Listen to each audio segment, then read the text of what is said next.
Hello, everybody, and welcome back to Depression Vacation. Depression Vacation. We're all here. Yeah. I just got back from vacation. Yeah, good. You're very lucky. I'm going on vacation next week, and I'm in sore need of not being a person for a week. So, yeah, absolutely. Well, here we are for another episode. We have Hal. We have Shannon. And we have a special guest with us here today. Yeah. Hal, would you like to introduce yourself, special guest? My name is Sam. I am Sam. Good job. Hello. You're doing great. She does not have a last name. It's just Sam. Sammi-Leigh Sam. Melville is my what I consider to be my professional Your name. author name, Sammi-Leigh Melville. Yeah, my artsy name. Yeah. It is an artsy name. So, like, All actually, of my artsy things go under that name. yeah. When I was doing the IMDb page for Never Too Late, I was like, I never gave the rest of that. oh, it's all good. I mean, it like, I'll get back to that in a second. But Okay, yeah, sorry. I was looking for your name and it was like Sammi-Leigh Melville. And I'm like, oh, yeah, that's right. Sam does go by Sammi-Leigh Melville occasionally. But yeah, the IMDb page is kind of a mess because it didn't update like even about half of what I told it to. Like, according to the IMDb page, I am the sole writer of the movie, but I'm not one of the directors. And then it added everyone else as a director, but not a writer. We'll fix it. And I at just some haven't had point. time to fix it. It hasn't been a priority. But yeah. I'm surprised you tried to do the entire thing all at once. I would have been like, okay, we're only doing the directors right now. Well, and then I'm taking a break. I started with that, and then actually I noticed that in like one of the CC'd emails that Wallace had actually sent a whole cast list. So Wallace's cast, my cast, and then like the writers, directors, and composers are theoretically all in there, but it's kind of a jumbled mess. So That's fair. yeah. But yeah, Sam is here to talk to us about what else have we been talking about for 3 weeks, just like all sorts of fringe festy stuff. And yeah, because Sam is the spearheader for our project. The collective film. Yeah. Which is almost done. Yeah, I'm finishing the final color pass today, and then hopefully it's done and we don't have to worry about it for the next week. Crossing fingers. Yeah. Yeah, that's awesome. I know that we've talked a little bit about the collective video project, but Sam, if you want to share a little bit about kind of how it all came together, where the idea making of it all and collaboration. Yeah. I don't know where the original idea came from. I know we had talked about it a few times, like with the VidJam board, but it was always just talk. And and actually, I feel like we had very different things in mind when we were talking about it, because when I finally wrote out all of my ideas and it was like, let's do it for the Fringe, I think everyone else was like, I don't understand what you wrote down. Yeah. So I had to kind of I made a little chart. Yeah, it was very it was much more ambitious than I thought that you had originally when you explained it to me at first, maybe because this is what my idea was a couple of years ago, I thought it was very going to be like Monty Python-esque, where just one skit runs into the next skit. Yeah, well, and that's when I talked to a few different people, that was all what their ideas were too. So I think I was trying to describe it as one thing, and they were picturing that, and I was like, "You got it!" And they're like, "Yeah, we got it," and they did not get it. No, well, I didn't get it until we had the planning session at my house, and you showed me the map, and I was like, "Oh, you're planning on just intersecting these movies in the middle of the movies." So basically, and this is something that I did not describe properly to the filmmakers, but when I was saying please submit your team, but then as the production started happening, I was like, oh, this is so much of a better way to describe it. So now I know for next time. Yeah. The teams, so we have 5 teams of filmmakers who created subplots of the film. And then we take all the scenes and we edit them together so that they are intermingling. And then yeah, I'm really bad at describing things. It feels more so I'm trying my hardest, not weirdly enough, as I'm doing the color for it, I'm trying not to see as much of it as possible so that I can be more surprised when I actually see it. Hey, you were supposed to watch through it. This is Okay, it's fine. But yeah, it seems to me Just teasing. as opposed to I got that, Sam. In case no one knows what my sarcasm everyone else who is listening, I have weird sarcasm. I'm sorry. All 30 of you, thank you. Okay, what was I trying to say? Instead of feeling like segments, like a Monty Python episode or like ABCs of Death or something like that, it does feel like a full ensemble cast movie from what I've seen, which I think was very ambitious, and I think you pulled it off pretty nice. Like I didn't. Well, and the thing was that this project should have been started like 2 months before we started. Yeah. So next time, if we decide to do another one, we're gonna start earlier, so that the main reason being is that a lot of people had struggles. We were all supposed to do shared scenes where like 2 teams would work together on one scene so that the worlds would connect periodically in the film, and we struggled with that real hardcore. And so there's not as many shared scenes as we set out to have. Oh, really? Okay. I think it still connects enough that it works. So. Yeah, I guess you can tell me what your shared scenes were, but the 2 that worked out for mine were very different. Like the one that we did with Ben, where Ben just sort of meets my main character outside of his therapist office, it felt really like just a shoehorn scene. Like, I thought that was great. I'm so happy you think that. Because And I wish that I had known ahead of time, and I would have totally made you add another line into your film, but I'm not going to say that here because that'll be a spoiler. But I'm going to tell you later that I was like, oh man, I wish that. Well, yeah, I mean, there are spoilers, and I understand like what the implication of Ben walking in that direction was as well, because we talked about that. But also, well, I mean, I guess it's not necessarily a spoiler because Wallace was talking last week about like how Ben's character came to be, essentially, because he started off as just an extra in Wallace's movie and then hooked up with Sam Miller, and then that's how that whole thing happened. Oh, I thought that was the whole plan for Sam Miller's film. No, like when they filmed all the stuff in the movie theater, like Ben was just an extra. Like he was not who he is in the movie. But Sam Miller had said, "Oh, I'm sending Ben over to be in because he's going to be in my film." Okay. So I don't know. I think it's you mentioned pulling the different teams together, and I know from experience, like from the 48-hour vid jams and from the horror vid jam, that getting one team together from a scheduling standpoint is a challenge in its own. But getting, once you get to more than 5 people in one place at one time, that's a challenge. The more time in the past for VidJam projects, I've noticed that the more time you give the worse a team, it is. The harder it is to schedule things. So we gave the teams a month to make their films, and it was, at least for my team, I feel like it was the hardest scheduling I've ever done. Yeah, I can second that. Like, and that was not even trying to do shared scenes on top of that.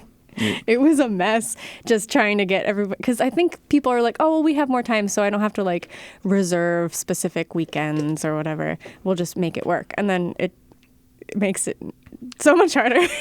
But and that's not to say anything like against any of the teams participating. It was just like, there's this general like, oh yeah, we're fine. Yeah. Yeah, that's. I think we all fall into that trap. Oh my God, we have, so bad. And I think especially us as creatives, because I feel like a lot of us, like for me, having ADHD on top of being creative, it's like, oh, I have this deadline, but I have so many ideas, but I have time, and it very quickly becomes a disaster. Yeah, because my the way mine panned out, because I just had like personal disaster after personal disaster happened to me. Like the first 3 weeks were totally wiped out because like my sister got super sick, my basement flooded, and there was like one other thing too. Oh, it was the weekend we were supposed to shoot, when we finally had a script and everything. I had to go to work that weekend even though I was off because somebody had called off. And they actually tried to call me back into work while we were shooting, like on the last possible weekend to finish the scenes. And I'm like, no, I'm taking this day off to finish the movie that I postponed the last time I covered. Good for you, Hal. Well, I mean, at that point, I'd already covered. So set a boundary. That's right. What was I going to say? Burp derp. Oh, yeah. The original idea that we started off with for my collaborative, like just illustrating Sam's point, was completely different. Like, I remember, yeah. Because, and I feel so bad about this, but Craig from was it Someone to Watch Over Me or Watching Over Me? Watching over you. Or Watching Over You. That's the title that I forget every time. So I hope it's Watching Over You. In any case, the lead of Sam's project that she did for Horror Vid Jam, which was one of my favorites that I saw there. I was only the DP. Oh, you were that's right. Ashley directed it. I'm so sorry. Give Ashley her credit. Yeah, give Ashley all the credit and Ashley's house. She kicked ass for that. But he was so good in that movie, and he was very, like, I wanted to do something with him, and so I was talking with Ryan, because he's, like, a family friend of Ryan's, and I was actually going to pair him together with a witness of mine who's an actor who's been itching to, like, very nice guy, like, very grounded, and wants to do more movie stuff, and I just couldn't, like, couldn't get the story down. But after talking with Ryan, I was kind of like, we're just snowballing ideas for like other things. And I was kind of like, Ryan, do you want to just shoot a movie with me and be my lead? And he was like, no one's ever asked me to be a lead before. So, and he was amazing. So I loved the way that evolved, although I wish I could have put Craig and James, who was the well, now the I feel bad for not using him as a lead actor. He's always been my, oh my God, my assistant director. Yeah. And so, which I think he loves doing. He gets really excited Well, about he was it. ADing a lot on set too, which was very useful. Like having a lead, like pay attention to, like all the minute details on set, especially as I was like, we had a DP for one day of shooting, but for the most part, it was like the Hal and Ryan show most of the movie. It was just him and me DPing, lighting, and all the other stuff. So him keeping track of things was like an invaluable resource to get that movie working. And I want to say it on here so that, I don't know if he listens to this, but he'll have accountability. He said he wants to direct at some point. Yeah. So that now the world knows at some point in the near future that Ryan Lockman is going to direct his own film. Yeah. Just I think let's make him do it. Make Ryan. Everybody go harass Ryan. Oh, I intend to. Yeah. But yeah, the collaborative movie sounds really interesting, and it was very like ambitious, and hopefully there'll be more of a film presence at Fringe next year, because like I think there'll still be plenty of a presence this year, but yeah, I think it'll grow after the first year. Once we prove that we did it. So I know my friends Mike Fisher, and actually my DP for most of the scenes for my section of the collaborative movie, they have their own movie that's playing at Fringe that I'm going to try to go to on Thursday, which actually we saw part of this at an open screen a while back. Do you remember the ABCs of Conscious Learning? Oh, yeah. So what they did was it's a different title now. It's now called Spit and Spats This or That. I saw that pop up on Instagram. Yeah, me too. And I was wondering who that was. That's the only way I knew, like, that because he didn't mention to me at all that they were entering it to Fringe, and I see both of them like almost every single day. And then I saw that on the Fringe Instagram, and I freaked out. I'm like, is that going to debut here? Because like, it is just to put this into perspective, Shannon, it is a batshit crazy like acid trip of After Effects and VHS effects and like bad Sesame Street segments. And it's terrifying, and I love it. Like the things they did in there were so weird, so unsettling, and evoked so many. Perfect for Fringe. Oh my God, so perfect for. Well, I was telling them Movie 8 would be a good place to submit it That's to. true, yeah.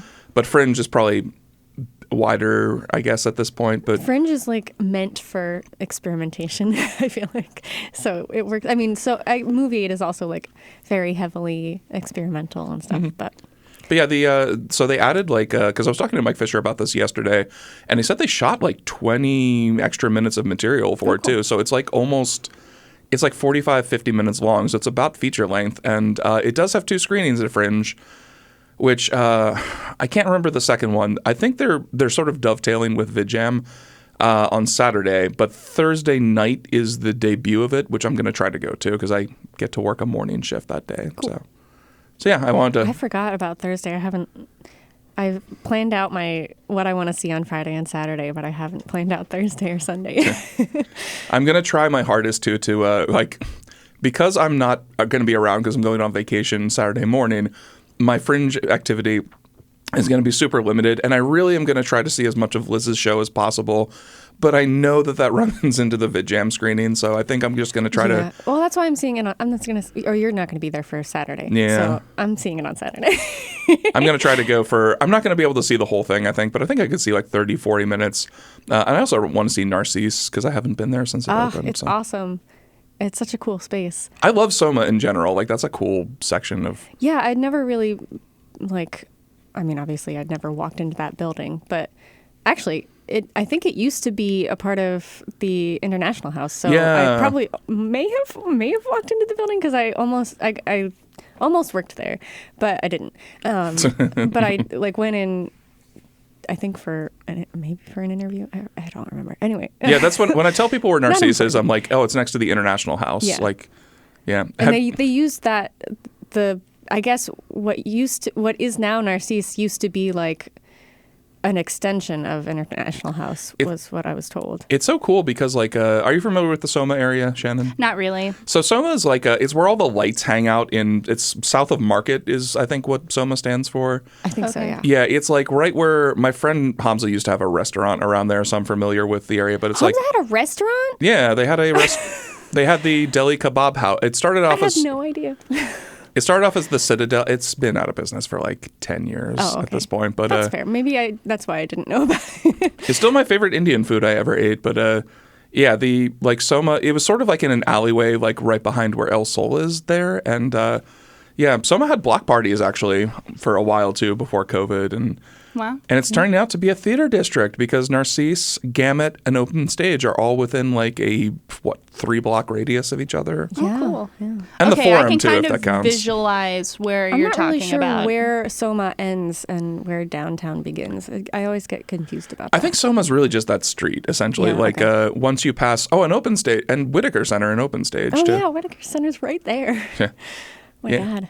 The last time I was in Whitaker. I was telling some friends recently, I was like, because my friend who lives like not in Pennsylvania was like, you always find the coolest things to do. And I was like, it's just here. Like, everyone complains that Harrisburg is boring, but Boo. that's just because they don't know where to look. There's so much going on. Mm-hmm. So. Yeah, I definitely think that there is a lot more to Harrisburg than meets the eye in terms of from a creative standpoint. People just, like you said, just have to look. Mm-hmm. Yeah. I feel like there's almost everything you could want in Harrisburg at this point. Like, there's stand-up, there's like really cool improv theater that all of us know, love, and appreciate. Lots of different theater groups, because Theater Harrisburg, too, not to be forgotten in the mix. Harrisburg's great. Yeah. And all that, too. And there's lots of cool stuff around. You just have to ask, really. Yeah, or just, social media is a thing. It's not like You we're just living... have to like the arts. Right. No, that's true. I was If you thinking don't like that, the though. arts, then okay, maybe, I don't know what else is out there. I'm sure there are other things that I just don't know about. I guess a good illustration of that is like the last time I was in Whitaker Center that I remember was when I was with you to see like Sleepy Hollow, and we went to the wrong theater, and we didn't realize it until like we were in there for about 10 minutes, and like that's the place of it, like the mark of an arts town is you could walk into the wrong theater and there's something else going on Well, there to be fair, for 10 minutes. So Theater Harrisburg does a lot of shows at Whitaker Center. Yeah. So that's why we were confused, because it was a Theater Harrisburg show that we the went to tickets see. said Whitaker Center too, didn't they? I was very confused. Yeah. Wow. Or the internet said it. I'm not sure where we read it, but somewhere said that we were supposed to go there. I feel it's so fun to see all your friends in it too. Like, I don't know Stacey that well. Like, I've only had talks with her a couple of times, but like when we were doing the VidJam screening on Sunday, she was around helping out with Rachel, and I was like, oh yeah, the last time I saw you, you were playing the witch in Into the Woods, which she was fantastic at. So She was, yeah. Yeah. So there's so much fun stuff going around Harrisburg. We just need to get the word out more. Yeah. Yeah. Step up your game, Harrisburg participants. Populous Harrisburg. citizens.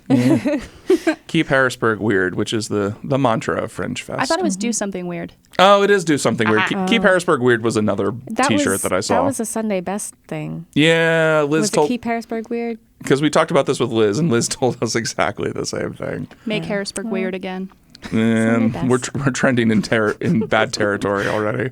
Well, Harrisburg's always been a little weird, so... Yeah, and it's fun. Like, I know Sam and I have talked about this a lot, but like when I moved away from Harrisburg in like 2010, there was not a lot to do around here. Like, there was Theater Harrisburg in the Whitaker Center. Open Stage did exist, but like I don't think Gamut existed at that point. Yeah, I think Gamut's newer than open stage. I don't know when Gambit. I should know this. I don't. I don't know why I feel like I should know when every theater opened up in Harrisburg, because I wasn't even here when it opened. So there was definitely no improv theater because that was pretty recent from when I moved back here, and the Midtown Cinema wasn't at all what it is today either. It was very much it wasn't really a community theater. It was more like come in, see movies that you might not see at a megaplex, and that was it. Mm-hmm. I think it always had art films, but it was just. Okay, so until I used to work at the cinema, and we didn't. Sam used to run the cinema, guys. I didn't run it. I just partially ran it. We didn't have a marquee, and so no one knew. Everyone thought we were like a furniture store. It does. Yeah. It did kind of look like a furniture store, actually, so a 70s style the day that big we got windows. The marquee was like a huge thing because I feel like people actually know.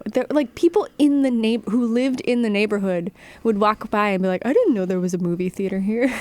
Well, I remember when I was in high school, there were that was when Al Brown still owned it. And there were lots of talks about especially I had a English teacher who was very much into Broadway stuff and also independent cinema, and he kept talking about the Midtown, you have to go there because and there were drives happening because nobody was going to it and they were worried it was going to close when I was in high school. And I remember the other time it was big in the news was it was the only theater that played Fahrenheit 9/11 in 2004 because there was such a big campaign against that movie. And I remember, weirdly enough, I worked with Al Brown at his second job because he worked at the track. I think still works at the track for years. And I always was picking his brain about these things. And he was like, oh, yeah, Fahrenheit 9/11, paid my bills for 3 years because we had lines around the sidewalk for that.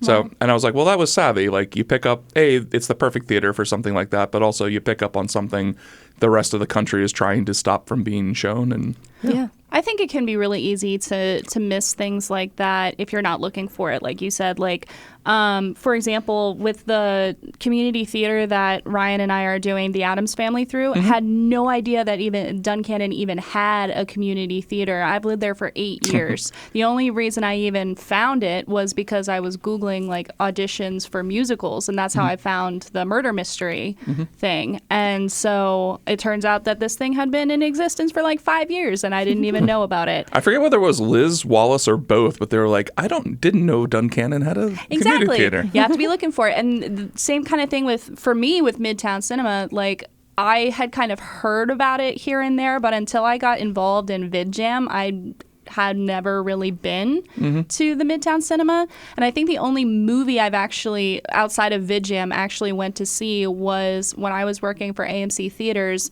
The Lighthouse came out with Willem Dafoe and Robert Pattinson, and I wanted to see that movie so bad, but AMC wasn't getting it, and Midtown Cinema was the only theater in 50 miles. So there's two types of movie goers. There's people who are like, I want to go see a movie. Let's look up what's playing, and they Google Regal or movies, and so all of the theaters with more.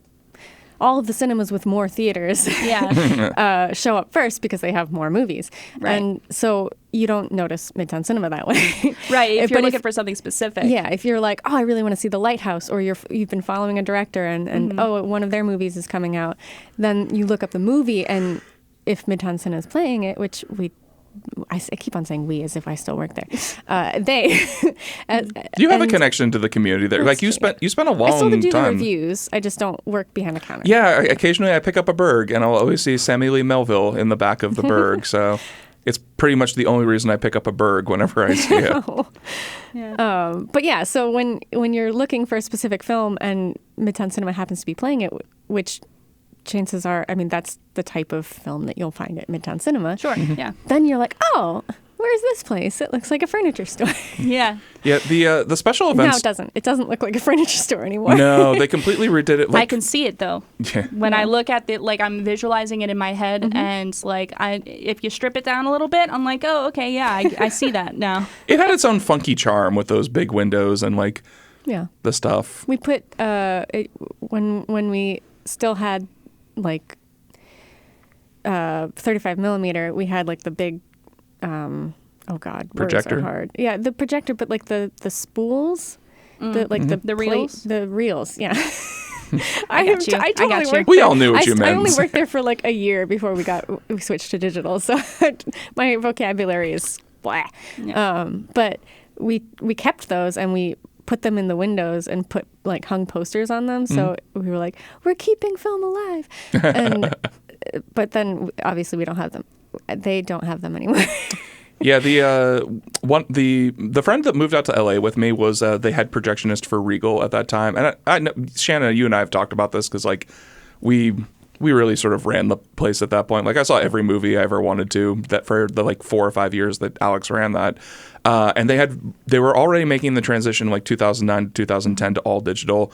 But he did have a couple of reels, and I wasn't here for this, but he said when Inception came out, he accidentally like dropped the reel, and it was like a pile of film all over the floor. No. And he said it took him till like 5 a.m. to correctly spool it back together so nobody could notice. And I'm like, that would be a nightmare for me. Like, I might just walk away and quit the job if that happened. Yeah. Well, now, working at a movie story. theater comes with its own separate issues with like the digital. Because, I worked for AMC for 2 years or just about. And you wouldn't believe how many people think that there's somebody sitting up there like projecting the movie. They're like, you need to tell your projectionist. It's like, no, it's all automatic now, all digital. Yeah. Like, why would we pay somebody to sit up there? Right. Yeah. No, that's the whole thing is like it really can come with its own issues because, it's all digital, but you still have to, there's a human element to it. Yeah. That kind of reminds me of everybody here has seen Fight Club, right? Yeah. At this point. Yeah. Yeah, because I remember the screenwriter for that was one of the most interesting commentaries I listened to. For our audience. Oh, yeah. There is a projectionist. But he was saying that in the book, Tyler Durden was not a projectionist. And that was something the screenwriter, I think his name was Jim Oles, threw in there because those were his experiences. Like, he worked as a projectionist when he was starting out in movies. And he was saying that, like, there were the nightmares involved with, like, because you had to sleep up there at times because there were so many reel changes. And he says to this day, I mean, in 2000 when he recorded it, he still wakes up in the middle of the night worried that he missed a reel change because it was that intense back then. But now it's all automated. So yeah, the only thing that I ran into a lot of issues with was every Sunday we live streamed the Metropolitan Opera, ballet, whatever they were doing. The Fathom events thing? Yeah.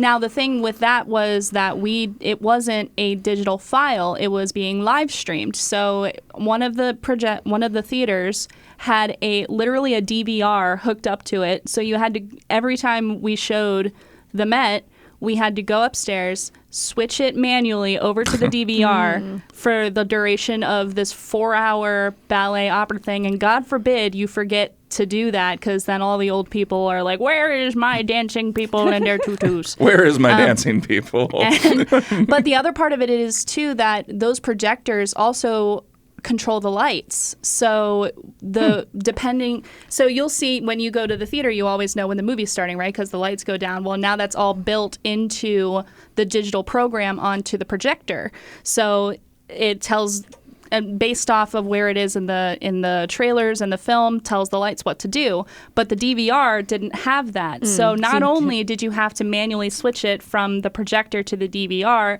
you also had to manually turn the lights down. And then at the end, manually turn the lights back on because otherwise it would still be dark at the end of the ballet. I know how that goes. Yeah, all the old people were like, we're tripping over each other and falling down and we're gonna sue. And it was horrible. Like I never wanted to work during one of those shifts because you literally had to be up and down those stairs constantly. And for intermission too, you had to run up there and do the lights, but you never knew when intermission was going to be. So you literally had to wait till somebody came out and complained. I do remember Alex had mentioned because they did Fathom events at the Regal over. Like he worked at the Regal by Susquehanna Shops up on Cagney, I guess it is. And they ran lots of interesting, like there were a lot of things we saw that were pretty interesting from there. And usually not ballet, but more like they would screen Bleach and things like that. Like, yeah, we had stuff like that too. We played like the My Hero Academia movie at one point. Yeah. Yeah, but It was interesting. Like I know that he mentioned that it was a pain in the ass, but I didn't realize how much of a pain in the ass is just playing a DVR. And Yeah. We did not do any live stream. Yeah, it sucks. but It sucks. the events the cinema did, like I was gonna get to that too. Like I think the one that made me fall in love with the Midtown Cinema was Down in Front, because I haven't been to one in years at this point because of COVID, and then just like I can never find somebody to go with me.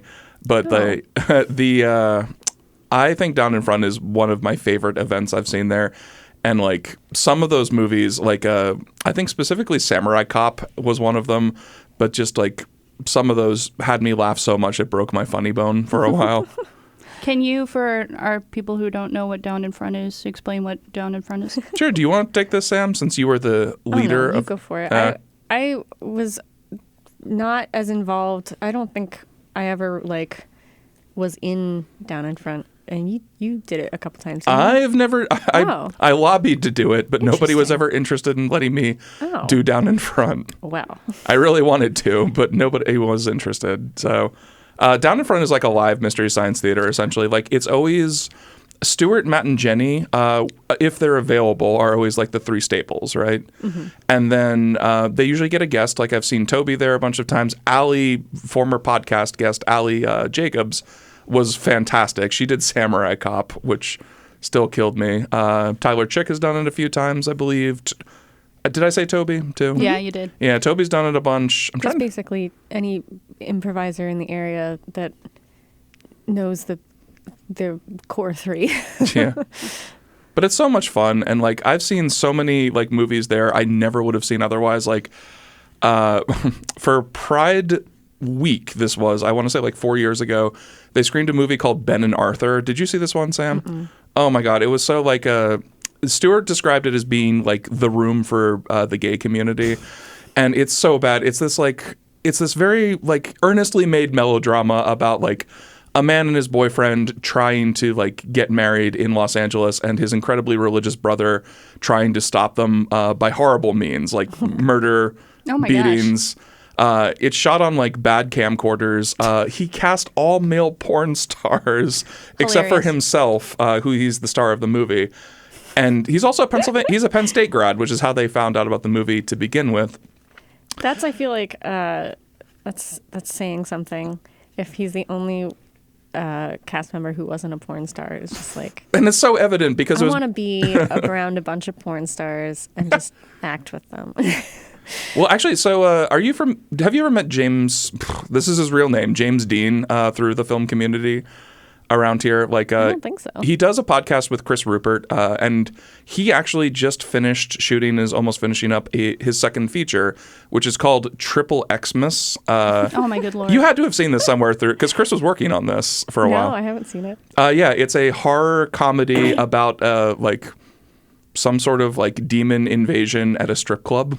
I love every part of this. Yeah, every part of it. I gave a little bit of money to the Indiegogo for it, and it looks great. And not afraid to say this, some porn stars I recognize are main characters in the movie. Nice. Because I was talking with him about it, and I'm like, oh yeah, it's interesting seeing these people in like real roles. He's like, yeah, it's gonna be great. So yeah, that's if you great. see Triple Xmas is coming out soon, so keep an eye out for it. Christmas in July, isn't that what it is? Christmas in July? Yeah, July 25th. Yeah, something, I guess.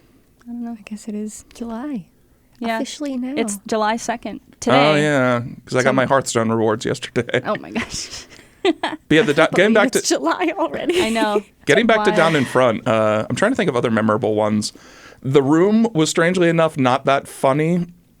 Well, Down in Front, that's but gotta be its own thing. Yeah, because I think that like I also don't think that Stuart quite understood. Like Brandon, I remember was on the panel, and he was the only person I think had seen the movie before, because he knew stuff. Because I even joked with Stuart, I'm like, "Can we throw spoons at the screen?" He's like, "If you throw spoons at my screen, I'm gonna murder you." I don't think he realized that that's supposed to be like one of the things you do. The whole thing. So, I think the way that the core three do it is, except for what movies that they repeat, is that they try not to watch it ahead of time. That makes sense. But yeah. I know some of the improvisers some, and I won't name them because I don't know if this is. Do they write jokes ahead of time? Well, they watch the movie ahead of time so that they know what to make fun of, which I guess is what they do for MST3K. I don't really know. Yeah, because I read a lot. I mean, I was really into MST3K for a while, and I read some interviews with Joel Hodgson about like what their process was. By the way, Joel, light years ahead of Mike. Fight me on this. I'll fight you. But Joel Hodgson had said that like they had tried just improvising with a couple of movies. And he said they also tried just like getting drunk and making fun of movies at one point. And he said like all of those were absolute disasters. Like he said it was really boring, but their process was to watch the movie one time, like make a lot of key spots, watch it another time, write some jokes, and then just work from there. Because he said like it seems like it's an effortless conversation, which was just the chemistry those three people had.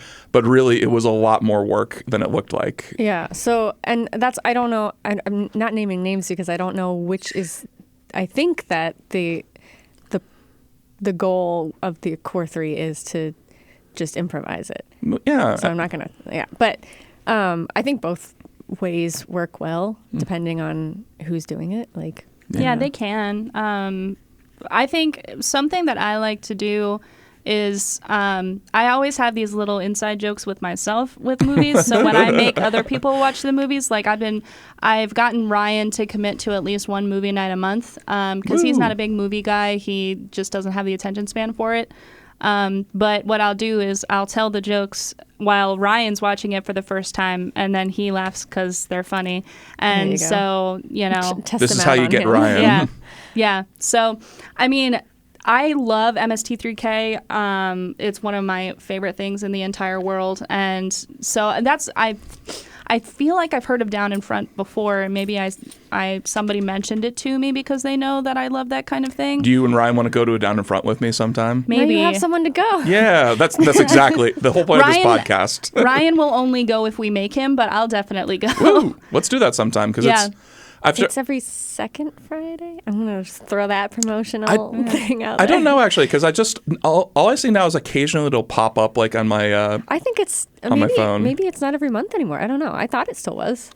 They don't, whatever, either maybe they don't advertise it as much or I just don't see it as much. That's fair, yeah.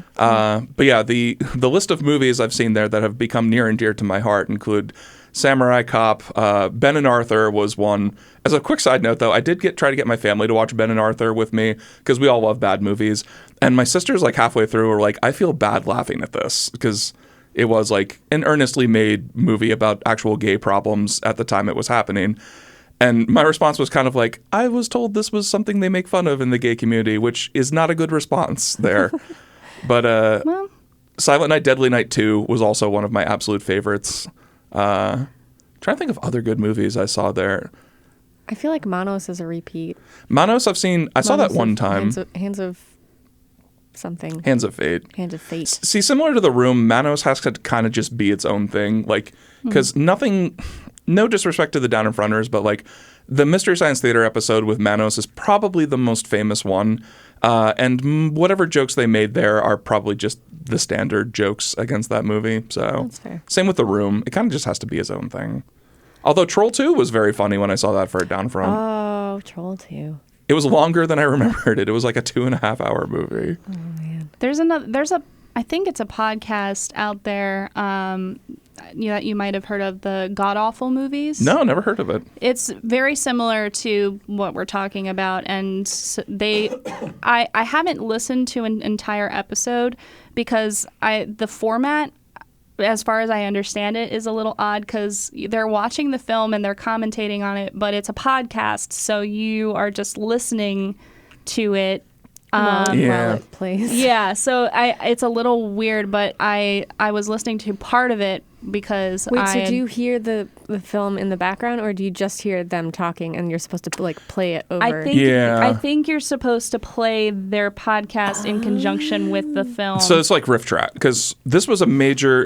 You've heard of Riff Tracks, right? Mm-mm. Oh my God! So Riff Tracks, if this is something you're interested in opening a can of worms, it's Mike Nelson and the other two MST3Kers, like because Joel Hodgson kind of did his own thing when he left. And they've been doing this like 20, 25 years where you would just pay like usually $3 to download it as a podcast form, and then you would sync it up with like Star Wars Episode 2 or Transformers or something while you are watching it to get their commentary. And they even have like a sync bot that plays like every 10 minutes just a line of dialogue to make sure you're still in sync, because that was legally the only way they could make fun of these movies. Like they could not get obviously the rights to distribute a Star Wars movie with a track commentary. Yeah. But they do, Tubi does have a lot of Riff Tracks movies that they did get the rights to, two of which are two of my all-time favorite bad movies, Ice Cream Man and Jack Frost. So if you're interested in hearing, and they're just as funny as the MST3Ks, like they still have their whole thing. So, but they seem to. I don't know much about Riff Tracks. I just know that it exists. But is it more like popular movies? Yeah, they do tons. They did. I don't know if I haven't gone to Riff Tracks' website for a long time. So like not necessarily movies that are considered bad, just sometimes they are. Yeah, because they did. We watched one for Spider-Man 3 too, which also considered a bad movie. But then I remember when we were going through the like catalog of Riff Track offerings, a lot of them were kind of like, I don't consider this to be a bad movie. What's going on here? So it was just more, I think, popular movies. But they seem to have defaulted a lot more towards just doing movies they could get the rights to again. Oh, that reminds me of, there was a Down in Front night. I think it might have been Valentine's Day or something. Anyway, they played, oh God, what's the like really popular romance movie? The Notebook? Yeah. They played The Notebook. I can't believe that you guessed that based on what's the popular romance movie. It's actually just... I was like, I need more. But they played, I think they had in one theater, it was just the movie. And then in the other theater, it was Down in Front. And they tried to see like which was more popular. Yeah, well, so The Notebook came to mind first because that's actually a movie that Ryan and I have both seen. Not to get, there are very few movies that Ryan and I have seen before meeting each other because Ryan doesn't watch a whole lot of movies. So interesting. Most of the movies he's seen are like things like Star Wars and things like that. But the staples. The Notebook was like a weird offshoot that like he knows and I know, but we've never watched together. So like there are some times where like, you know, Shannon and Ryan after dark will, you know, start taking off our clothes and he's like, are we notebooking each other? And I'm like, oh my God, really? So yeah, no, that's... I want to make that into a phrase. Are we notebooking each other? Yeah, no, we just have our own language. I mean, I'm going to use that with Lauren next time. Like, are we notebooking each other? How? What the hell are you talking about? I give you permission to use it. It's really good. I mean, I was going to do it anyway, but I appreciate your permission. Hey, you know, I do what I can for my friends. Notebook is... I've only ever seen that movie once. I thought it was good. I cried at the end. I was, I thought it, I mean, a lot of people make fun of it. And then, of course, it's always on the list of, like, when I read BuzzFeed articles, they're always like, here are 10 different things that looked romantic in the movie, but are not actually romantic and kind of creepy. Yeah, there's a lot of problematic stuff in The Notebook in general. And it reinforces, like, the notion to tens, like that a no is really a yes in disguise, which which is something we're trying to deprogram. Right. Yeah. Well, and it never fails. It's the scene where she's with her. I don't remember if it's the Ferris wheel, right? Ferris wheel, yeah. Yep. And he's like, "Well, I'm just gonna kill myself if you don't go out with me." Super normal behavior for a human being. No, that's well, back then anything could kill you, so why not a Ferris wheel? Well, it wasn't a very tall Ferris wheel. Yeah, he probably would have survived. I mean, yeah, it probably would have just been very painful. Like, oh, okay, go for it. Because it's a. Oh, I'm not. I'm not. If it were me on that Ferris wheel, I probably would have like looked over the side and be like, You could make that. I'm sure you could. Yeah. Just try it out. Like, see what happens. Call his bluff. Yeah. That could be a thing. Have I ever talked about my bit on Ferris wheels? No. Tell me about your bit on Ferris wheels. Well, you try to jump off. Well, no. Well, this is related. But do you know that you're not allowed to ride a Ferris wheel by yourself? Do like one person in the thing? You have to have at least one other person on the Ferris wheel with you. I know that not from Ferris wheels, but I know from that zipper ride. Yeah. Because I wanted to go in and no one wanted no one I was with wanted to go with me, so I had to go with a stranger, and it was really weird. So Yeah. that definitely does not apply to the Hershey Ferris wheel because I worked that for a couple of years. Oh, really? Yeah. When I went to Knoebels, I wanted to go up on the Ferris wheel by myself, and they wouldn't let me. And then I asked why. I was like 11 years old, and they were like, because people jump. And I was like, what? So that must have had some experience behind it, maybe? You know, that might have changed at Hershey Park because Hershey, man, I can't remember when this happened. I don't know if this was after I left or I seem to remember this affecting Christy, my sister, at one point because she was a rides trainer her last year in that area. And like there was some guy who either tried to jump off or did jump off. So it might be different now. Yikes. But like when I worked there, I mean, there were balance issues, but I don't remember ever specifically being trained that you couldn't put one person in there. It may never have happened because the summer months were like stupid busy anyway. Mm-hmm. But yeah, I don't know. That might have changed. Yeah. Well, and so that makes me curious why they made me go with someone on the zipper because the zipper is like a closed cage. Yeah. You can't jump Were from that. Were you too small? Maybe I was like probably like I was a teenager. Yeah, I don't know. I mean, I guess I was a small teenager. Well, I'm just saying, like, in a lot of cases on some rides I've seen there, like, you would, like, if something happens to you, you will snap in half because you are too small. So you need, like, somebody bigger to... That's rude. Like, I don't know. I would have been fine. They put me with a smaller person. That's even like ruder. It was like an 8-year-old or something, and I was That's like, hilarious. "This is not my teenage experience that I want." He might be smaller, but he's sturdier. It's like I don't even really like. I don't like. I'm not a babysitter or anything now. Like I don't like choose to look after children, and they stuck me with like this small child. Not like maybe small, it wasn't that small, you but... couldn't go by yourself. Maybe it was the kid wanted to go, maybe. and maybe that sounds. I have so many plausible. questions about the way that this went down. We need to do our research. It's go also back in time. It's also speaking from experience. It's entirely possible the ride operators were just trying to fuck with you, because it is the fair. most boring job in the like. Even if you're working at a roller coaster, like it is so monotonous and it's so repetitive over and over again. Like you really just try to find ways to amuse yourself, which either makes you a super good employee because you engage with people, or it makes you a bad employee because you just fuck with people as much as possible. And I dealt with both. I would consider that to be a good employee. Well, what I mean like an employee that like you would get over like the loudspeaker and like engage with people and try to make it more fun, which was incredibly irritating to other like workers, but they were always the ones that would get like all of the compliments. Like, oh man, Brian's doing such a good job over at the pirate ship yelling out "Arg, matey" to everyone.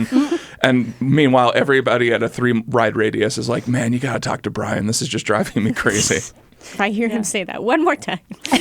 Oh my God. There were so many, like, I'm not going to talk about it on this podcast because we Hershey Park secrets. Not just secrets, but there was so much stuff. Like Hershey Park was such a fun, weird, and wonderful place to work for all of my college and high school summers. It was really like high school or college redux in the summer because it was all kids. We all did things, mostly got into trouble. Yeah, and that sounds about right. And then had to, like, I think we talked about this before, too, like, because you used to have to fire a lot of people at your previous job. Yep. Mm-hmm. They made me fire, like, everyone at Hershey Park. Oh, my gosh. Because I had a calm personality, and people liked me. They're like, Hal, you have to go fire John right now. I'm like, I don't want to. Yeah, no, that's, I don't envy anyone who's in that position, like having to fire people. It's so stressful. It's emotionally draining, and like you never know how people are going to react. Yeah, it was actually easier to fire. I never want to fire someone. No, it's horrible. Did you ever have to fire? I mean, this is probably not. No, that was not okay. my job when I was at the cinema. Okay. I avoided firing people. Yeah, I haven't had to.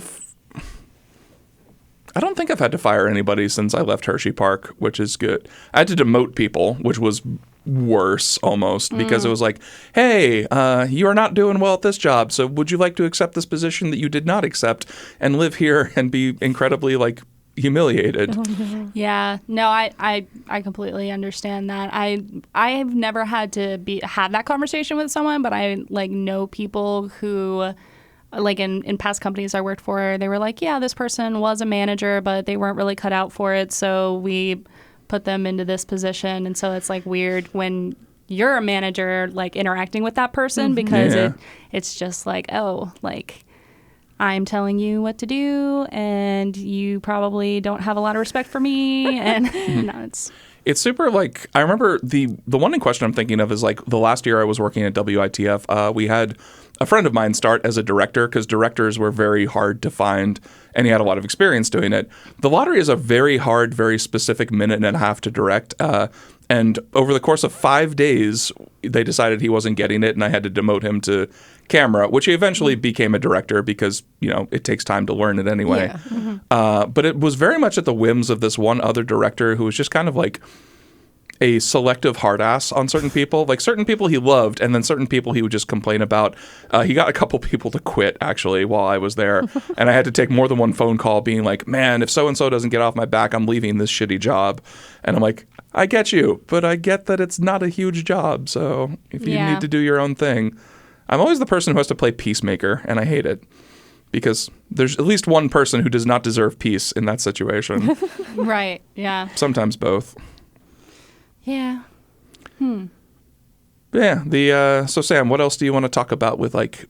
Tell us about movie stuff. Do you want to talk about like your favorite movies that you've directed over the years? Because you were sort of like, VidJam was an entity at like before you got involved, but you were kind of the one that like made it into a community.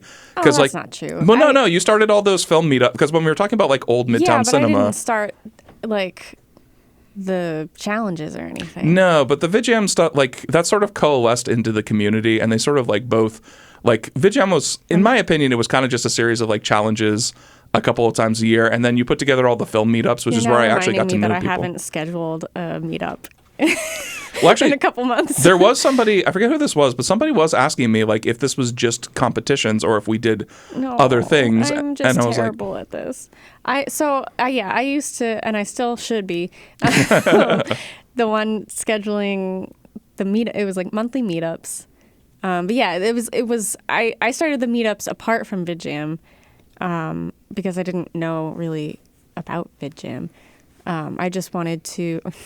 So okay, this is an old school story, but I was working at Midtown Cinema, and I wanted the owner of the cinema is like a developer, and so he was like, hey, if anybody has like we have like some downtime basically, if anybody has any projects that they want to like, you know, submit to us, just like come up with a plan and let us know and we'll think about it. And so I was like, oh man, I should submit the idea of like a studio, like a film studio.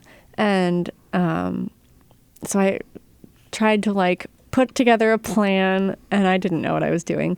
And I submitted the idea, and they were like, this is great, but maybe make sure that there's enough people like in the area who would actually use it before like it was meant to, you know, to hire out, so that like if people needed a green screen or if people needed whatever, they could like rent the space or whatever. And I didn't know what I was doing. So, but none of us the know response what we're doing. was a very nice response where they were like, try to make sure that there's like enough people in the area that want to do that before you like try to make a business out of it. And I was like, okay, fine. So then I decided to start the meetups to see how many people were in the area. And it was a pretty good, I remember the very first meeting we had. That was probably the highest amount of people we ever had for a meetup. I don't know about that. Like we had a lot of people for the meetups for a while, and like the first time we met, I think it was like 30 to 40 people. Yeah, it was so loud in that lobby too. Like, it was just a lobby. It was so small of a space. It's what I always think about. I did not expect that many people to come. I was really grateful for that because like the entire, like the first year I moved back here from LA, like when I was finishing Pretendagers, and just like working, the only film work I got really was working at WITF, and I put out like a lot of Craigslist ads and things like that. Like, hey, is anybody interested in just meeting up and like doing movies with me? Because I just want to find people to do stuff with. I got one response over like 6 months. I met people through Craigslist for filming, and that sounds incredibly weird to say, but I met filmmakers through Craigslist, but not you. But yeah, it's a thing. It's just you have to be very careful. Yeah, especially as a woman. Like, Yeah, I mean, I remember looking back through things because I've looked at Craigslist for like things to get involved in, and a lot of them were like looking for young women between this age and this age. You're gonna be trafficked. Oh and my I was God. like, maybe not. I feel like especially now, Craigslist is not. I don't know if do people still use Craigslist now? I haven't used it for anything in the longest time. Yeah, I think everybody's kind of moved over to Facebook Marketplace, except for people who don't use Facebook. The last time I used Craigslist, I actually was looking for a cat because See, that makes sense. So, and I found this Craigslist posting about a cat that was found in somebody's backyard. And so I was like, all right, Trafficking cool. cats. So, and I get there and they handed me this kitten in a tote bag. Oh, no. And I was Oh like, my God. Yeah. At least it wasn't like a plastic bag is the first thing I thought of. It was just like they came over, they had like cinched the top of it and they were like, here you go. And I was like, holy shit. You don't even get to see the cat. Yeah. Just take it. It's a cat grab bag. Yeah. You have to deal with whatever's inside of there. What is inside is what you get. Well, and Kitty surprise. I shouldn't even have like looked into that. That was an impulse thing. Hello, ADHD. I already had 2 cats at home, and I was like, I want a kitten. And Okay, that's my point right now. I have 2 cats at home, and I want a kitten, and it might happen. and then you get to 4. I have 4 now, and my apartment is not big enough for 4. But You'll be getting a house soon, hopefully, right? But it'll be at least a year. But we'll see. The market and interest rates are not. Just don't get any more. Yeah, until you get a house. Well, Ryan's seen to that. He's been very like, no cats. So I did try to talk him into getting a dog, and he was like, no, we need to let some of these cats go into that dark night before we get a dog. I was actually thinking about that too lately because because my sister and her husband like had some stuff going on lately. I actually watched their 2 cats and their dog for about probably like 2.5 or 3 weeks, and I have to vacuum again because they're all huge shedders, and so like I have tumbleweeds of pet fur going through my house. Love it. But I really liked it. It was nice like having a puppy like be like there in the morning and be there at night, and it made me feel like happy and all of that. So I was debating like get an animal. I just don't have the money. Get one. Do it. Well, Get like a smaller animal that you can still cuddle with and stuff, but that you don't have to like. Because I know I'm your a big schedule is proponent a of big cats. issue. Yeah, I was thinking maybe cat would be a good. Cat is Yeah. My biggest thing when I was on my own was I wanted to make sure that if I did get an animal, it wasn't something that like I needed to be constantly there for. Yeah. Because I mean, when I was working in retail or at AMC, like I was working crazy hours. So when I got Allie, it was really nice because like I didn't have to take her outside. Now I did notice she got a little lonely, so then I got her a friend. Yep, and that's what I did. I should have just kept it there. I mean, the 2 of them, they bonded really well and they were able to entertain each other. Oh, so see, I think that is not my. Yeah, I was gonna say Lauren and Charlie are kind of They like their own tolerate separate. each other. Yeah. And that's why I've considered getting a third, especially a kitten, because I want like a buffer. Yeah. The only reason I haven't immediately gotten a third cat is because I'm worried that it'll make it worse. Yeah. But yeah, because Lauren always wants to play and chases Charlie, and Charlie does not want to play. That's interesting. Well, I Because Charlie is like the social butterfly every time I'm over there. Yeah, I think that she might. I'm wondering if she might have had like past experience with not other cats in general, but like with someone who like chased her. That I don't know. So, Aww. but I figure if I got a kitten, and I would make sure I'd get a girl, because I'm wondering if it's like maybe Charlie doesn't like male cats. But she's not like she hates Lauren. She just doesn't ever want to play with him, and he always wants to play. Just to specify for listeners too, because it sounds like Lauren is the boy. Like Lauren is the boy and Charlie is the girl. Yes, sorry. I That's fine. I'm not going to apologize for that. Well, Lauren is spelled like the boy's name, like it's Loren, Yeah, right? It's just like when you say it over the radio, it sounds like Loren. Yeah. Lauren is a beautiful cat. Like I remember he was like, I used to see him a lot when he was a kitten because I remember you and I tried to socialize him with Ninja one time, which was a disaster. That was not a good idea. Yeah, because Ninja was a sweet, like he really he loved cats too, and he wanted to play. But Lauren, understandably terrified by the giant black beast in front of him. So. But he did come, I don't remember if I probably pulled him out. I don't think he came out on his own. But yeah. I don't remember that actually, because it was so long. It was well-intentioned, but maybe socializing a 95-pound dog with a 10-pound cat was not the best idea. Yeah. But he is very he's just very anxious. So when people come over now, he hides. But he's gotten better. I've had a lot of guests lately, and he will come out at night. Okay. When everyone is like chill and so it's I had my sister visit with her husband and her kid, and he only came out when the kid was in bed. Yeah. But that's not surprising. When we were in the Outer Banks this last week, it was like Ryan's whole family. So it was like Ryan and me, his sister and her boyfriend, his brother and his wife, and their 7-month-old, just about to be 7 months tomorrow. And his parents brought their dog, Sophie, who's a rescue.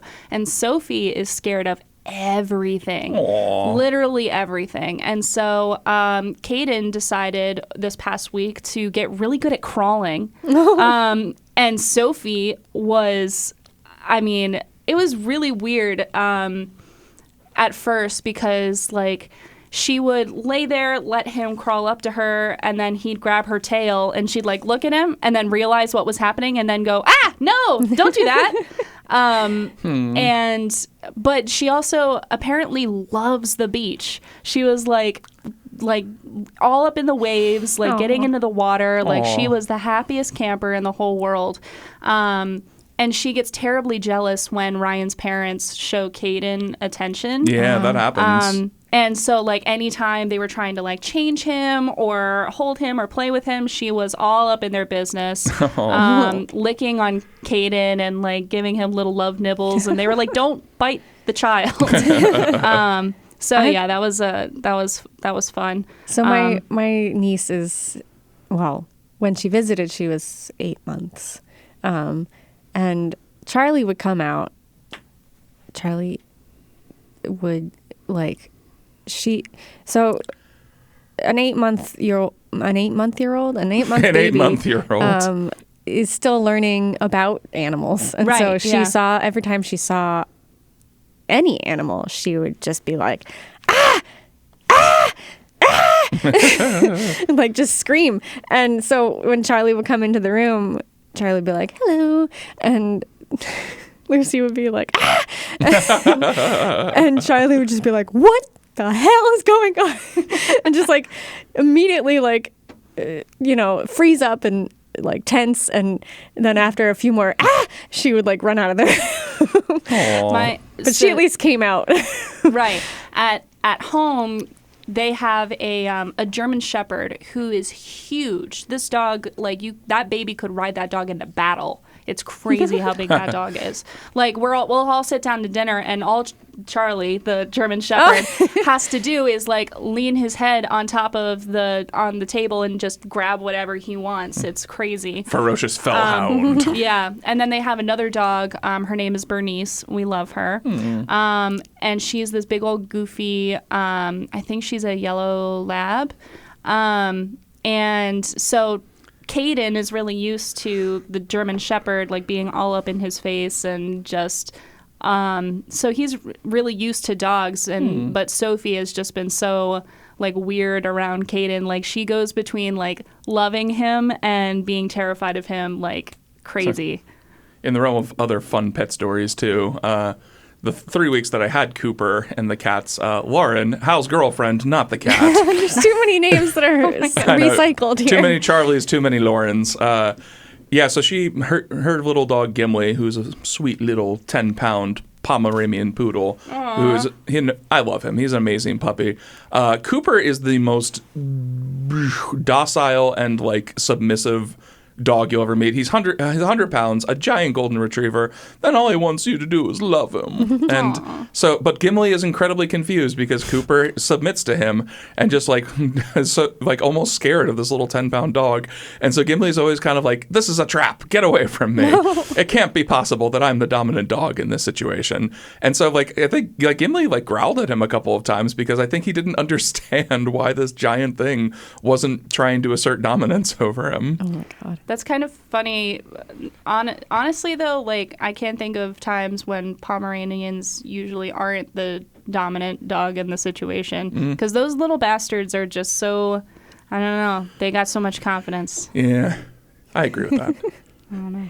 Man, I could talk pet stories for hours, too. Yeah, totally. Love the pets. Like, I've actually, for the last VidJam, I don't know if you saw any of the movies yet, Sam. I haven't. I continued the tradition of Hal putting one of his dogs in all the movies, and Rex was in it. And Rex was kind of a shit starter on set, wasn't he? Poor Rex. He was just barking at everything. And well, I was on crutches, and oh, that's right. He hated the crutches. Yeah. He didn't like the crutches? No, as soon as I came out, he lost his mind. And it was funny because I was sitting down in the house before I went outside on the crutches, and Rex came over and was like, you know, I'd pet him and he was sniffing me and everything. As soon as I came out of the house on my crutches, he lost his mind. So, poor dog. Yeah, it's like I guess maybe it looks like a mop or do I think dogs it's not just like those things? They're not familiar, I suppose. Because I'm obsessed with, I think you should leave at this point. Like, have you seen the sketch with the like Blues Brothers thing? No. Okay, so what the sketch is like a guy, for some reason in his friend circle, just decides to put on a hat, sunglasses, and dance the Blues Brothers song out of nowhere, like to the music. And then the dog just starts going crazy in the house, and they can't stop the guy from dancing, and they can't stop the dog from barking and going crazy. And everybody's like, I don't know. When he put on the sunglasses and the hat, I guess she thinks he's a completely different person, and she's scared of him. Yeah. And that just made me die. It's like, yeah, if you like put crutches around, the dog probably thinks you're a totally different person. Yeah, or I mean, they're clacky, they make a lot of noise, and they're just kind of, you know, they're not a usual thing. Like, you don't see a lot of people out there with crutches. Rex is weirdly like, he's not at my house a ton, but he's also weirdly like territorial about my house. Like Chris Rupert was staying there for about 2 or 3 weeks while they were shooting Transient. And I had to bring Rex over one night just to like watch him. And for whatever reason, Rex lost his fucking mind at Chris. Like, he would not just bark at him, but like growl bark, like defensive mean bark. And Chris loves dogs, and he's like, maybe he's smelling the guinea pigs because he has a lot of guinea pigs. Sometimes sometimes like there are some dogs that will have issues with like new.